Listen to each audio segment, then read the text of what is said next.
Bonjour à tous et bienvenue dans cette nouvelle vidéo. Aujourd'hui, j'avais envie de vous parler de l'obsolescence programmée. Restez bien jusqu'à la fin de la vidéo, on va faire une petite expérience qui est très intéressante. Si vous suivez un petit peu l'actualité, vous savez que Apple et Epson sont un peu au cœur du sujet. Apple pour avoir programmé l'autonomie de ses batteries, ce qui incitait les gens à racheter un téléphone. Quand vous avez une batterie qui ne tient pas la route, étant donné qu'Apple ne permet pas de changer une batterie, il faut de toute façon racheter un téléphone.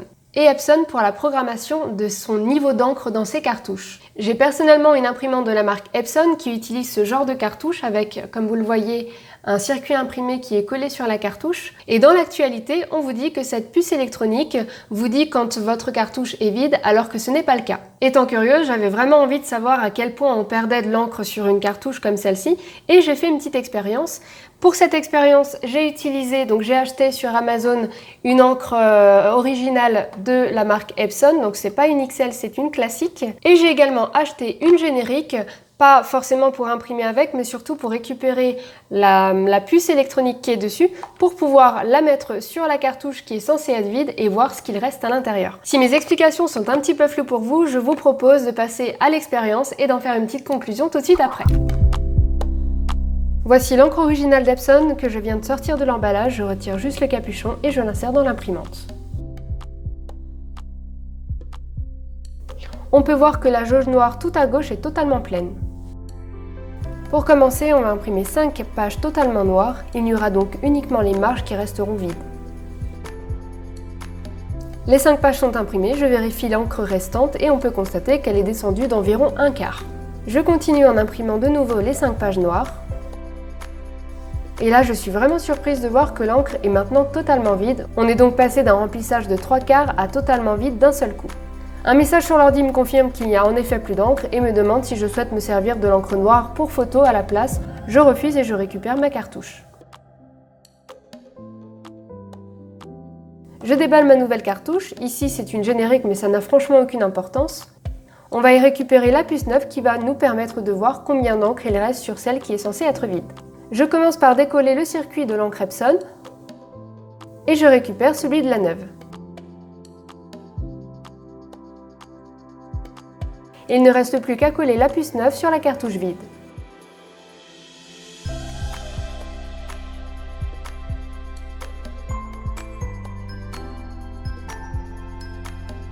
Voilà, la cartouche est prête à être insérée dans l'imprimante. On va pouvoir enfin voir s'il reste de l'encre ou non. Évidemment, l'imprimante me dit que ma cartouche vide est maintenant pleine. Je lance l'impression de plusieurs pages noires et je la stopperai lorsque l'encre sera réellement vide.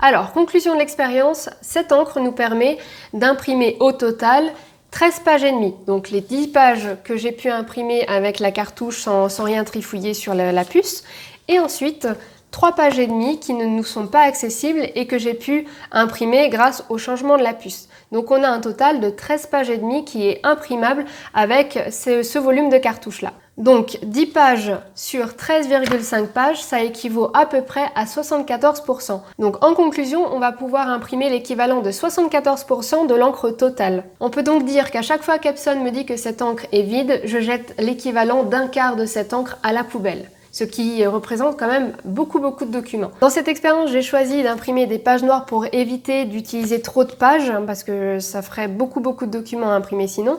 Mais rendez-vous compte qu'une seule page noire comme ça permet d'imprimer énormément de documents texte. Il existe d'ailleurs une norme qui dit qu'une page de document est imprimée à hauteur de à peu près 5% d'une page.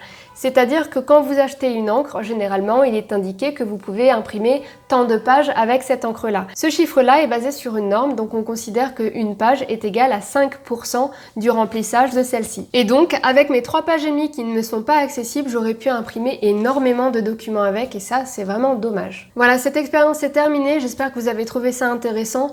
N'hésitez pas à partager cette vidéo en masse, je pense que ça peut intéresser vraiment beaucoup de monde, et si ça peut permettre d'éviter le mauvais mauvais choix lors d'un prochain achat d'imprimante, et ben ce sera déjà ça de gagné. Laissez-moi des petits commentaires pour avoir votre avis, savoir ce que vous en pensez, si déjà l'expérience vous a plu et ce que vous en pensez de ce système-là avec la puce électronique. Je suis vraiment curieuse de savoir ce que vous en pensez. N'oubliez surtout pas de vous abonner à la chaîne et d'activer la petite cloche pour être prévenu d'une nouvelle vidéo. Et moi, je vous dis à très bientôt dans une prochaine vidéo. Bye!